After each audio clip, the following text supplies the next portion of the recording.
Hello Gitanjali, આજે મેં ક્લાસરૂમને હોસ્પિટલમાં બનાવ્યું.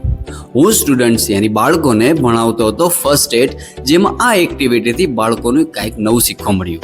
જેમાં મેં એક બાળકને વોલેન્ટિયર તરીકે લીધું અને સ્કેચની મદદથી એક ઘાવ બનાવ્યું અને તેના પર ઓઇન્ટમેન્ટ લગાવ્યું અને પટ્ટી લગાવી. સાથે સાથે ફર્સ્ટ એડની બાકીની વસ્તુઓ જેમ કે પેરાસિટામોલ, એન્ટીસેપ્ટિક ક્રીમ, બેન્ડેડ વગેરે જણાવ્યું. હવે વારી હતી ગીતાંજલિ સ્કૂલના બાળકોની.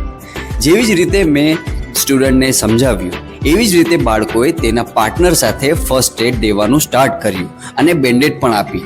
તેમાં તેમને એક વાગવાનું નિશાન બનાવ્યું અને એકબીજાને ફર્સ્ટ એડ પણ આપી.